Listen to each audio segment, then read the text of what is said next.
Bismillahirrahmanirrahim. Assalamualaikum warahmatullahi wabarakatuh. Alhamdulillah, pada kesempatan pagi siang ini eh, saya berkesempatan untuk menjelaskan materi tentang Al-Quran Hadis, pelajaran Al-Quran Hadis bab 8, yaitu hadis sumber ajaran Islam. Sebelum kita mulai pembelajaran, marilah kita memulai dengan membaca doa sebelum belajar. Bismillahirrahmanirrahim.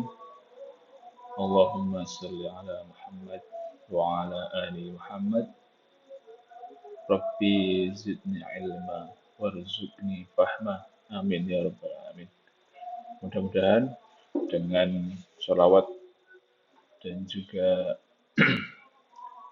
doa sebelum belajar kita dapat melanjutkan pembelajaran dan diberi kelancaran. Oke. Materi kita pada hari ini yaitu hadis sumber ajaran Islam. Nah, kompetisi inti atau dasar yaitu menghayati ajaran agama, mengamalkan ajaran agama yang dianutnya.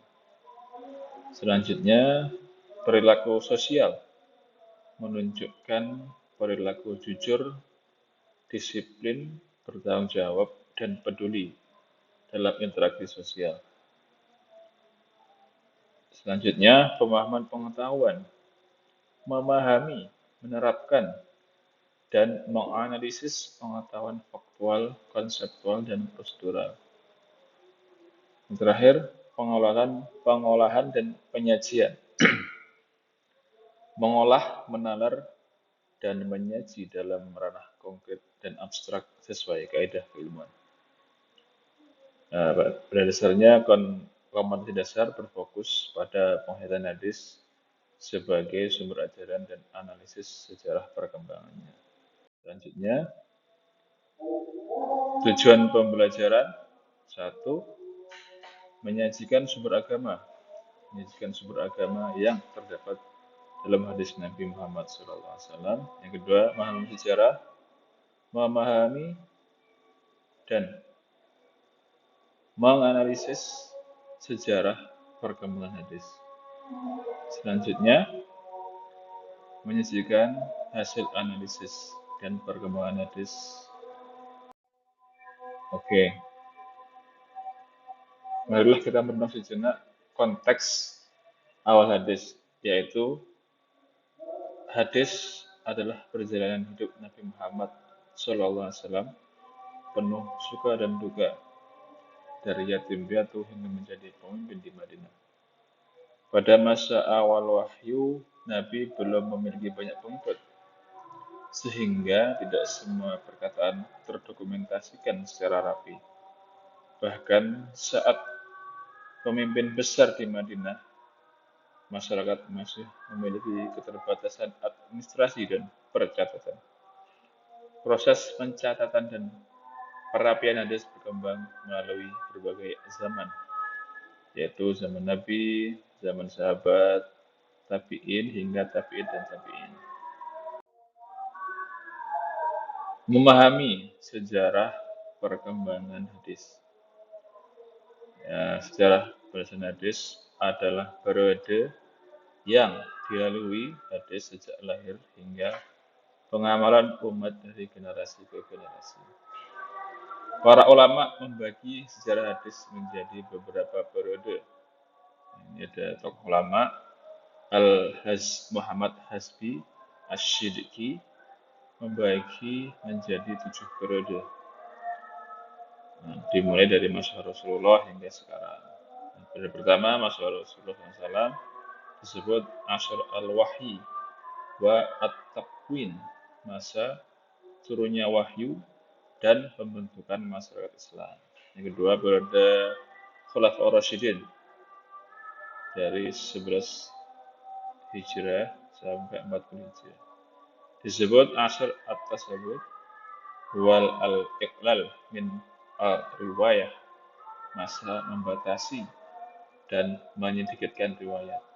Periode ketiga, masa sahabat kecil dan tabi'in. Disebut Asr intisyarat ar-riwayah ila amsal, masa meluasnya periwayatan hadis. Periode awal kelahiran dan pembatasan. Jadi ada 7. Yang pertama, hadis lahir berupa sabda, perbuatan, dan takrir Nabi. Fungsinya menerangkan Al-Quran. Nah, sahabat menerima hadis secara langsung atau ceramah dan tidak langsung dari sahabat lain. Masa Khulafaur Rasyidin. Perkataan hadis tersebut terbatas. Umar melarang memperbanyak riwayat, menekankan penyebarluasan Al-Quran. Riwayatan dilakukan dengan lafaz asli atau maknanya saja. Yang ketiga, periode masa sahabat kecil dan tabi'in. Islam luas, Syam, Irak, Mesir, perlautan mencari hadis menjadi ramai. Muncul pusat-pusat hadis, ada di Madinah, Makkah, dan Basrah. Mulai muncul usaha pemalsuan hadis setelah Bani Ali radhiyallahu anhu. Nah, periode 4, pembukuan resmi abad ke-2 dan ke-3 Hijriah. Nah, ini diawali oleh inisiatif Khalifah Umar ibn Abdul Aziz merupakan gubernur Madinah, Abu Bakar ibn Muhammad bin Amr bin Azmin untuk membukukan hadis. Ulama perintis Abu Bakar Muhammad bin Muslim ibn Ubaidillah ibn Syihab az-Zuhri menjadi ulama pertama yang membukukan hadis atas anjuran Khalifah. Tokoh pembukuan, ulama besar lain berlomba membukukan hadis seperti Ibnu Juraj, maka Ibnu Ishaq Madinah, dan Sufyan ats-Tsauri. Periode ini disebut Asr al-Kitabah wa Tadwin, usaha penulisan dan pembukuan secara resmi oleh pemerintah. Dimulai pada masa Umar ibn Abdul Aziz 101 Hijriah karena khawatir hadis lenyap seiring meninggalnya para penghafal. Periode kelima, mentasihkan penyusunan kaidah. Abad ketiga Hijriah adalah puncak pembukaan hadis. Para ahli ilmu berpindah tempat untuk mencari hadis. Penyaringan rawi, ulama mulai membahas keadaan rawi dari segi keadilan, tempat, dan masa. Mentasihkan hadis, memisahkan hadis sahih dari yang dhaif. Ishaq ibnu Rawahai adalah ulama pertama yang menyaring hadis. Al-Kutub As-Sittah, ini mulai muncul. Imam Bukhari dan Muslim menyusun kitab sahih, diikuti oleh Abu Daud, At-Tirmizi, An-Nasai, dan Ibnu Majah. Imam Bukhari membuat terobosan dengan menjelajah luas untuk mengumpulkan hadis tersebut tersebar ke berbagai daerah. Periode lanjutan atau penghimpunan dan pensyarahan. Periode ke-6 abad ke-4 itu 656 Hijriah. Masa mutakhirin fokus pada petikan atau nukilan dari kitab mutaqaddimin. Usaha penting mengumpulkan hadis Al-Bukhari Muslim dalam salah satu kitab, misalnya Al-Jami' Ba'in atau As-Sahihain.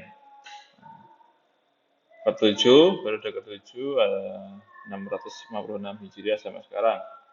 Nah, masa-masa penghimpunan, pentakhrijan, dan pembahasan disusun kitab-kitab zawaid, mengumpulkan hadis tambahan dan jami' pembukuan.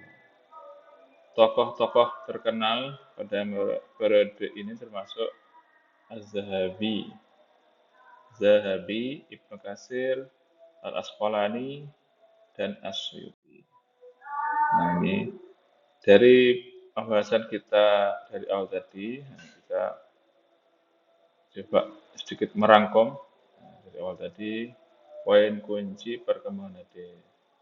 Sahabat menerima langsung hadis, sahabat menerima hadis secara langsung dan tidak langsung. Berarti sahabat ada yang langsung mendengarkan dari Rasulullah, ada juga sahabat yang mendengarkan dari sahabat lain, dan sahabat itu langsung mendengar dari Rasulullah.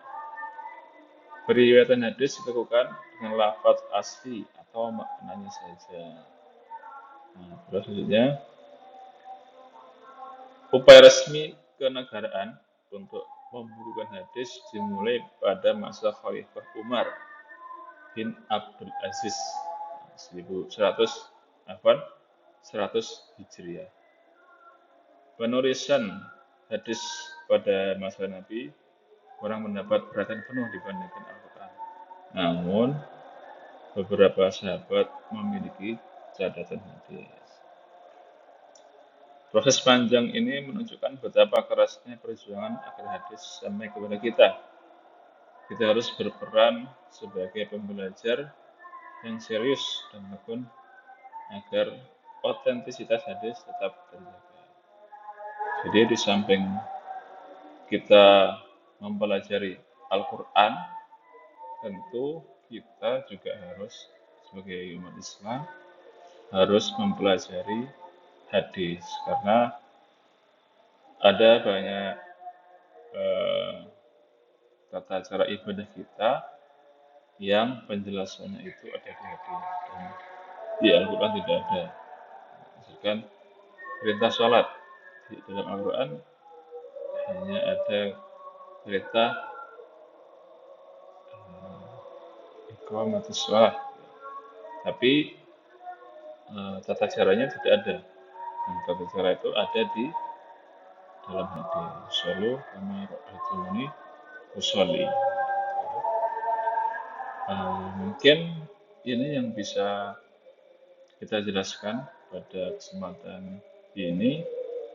Mudah-mudahan kita semua dapat mengambil pelajaran, mengambil kesimpulan betapa pentingnya hadis, betapa ulama dulu memperjuangkan hadis agar terjaga, agar kita terhindar dari hadis-hadis dhaif. Dan hanya ini yang bisa saya sampaikan, ada kurang lebihnya mohon maaf. Bila taufiq wal hidayah, wastabil khairat. Wassalamualaikum warahmatullahi wabarakatuh.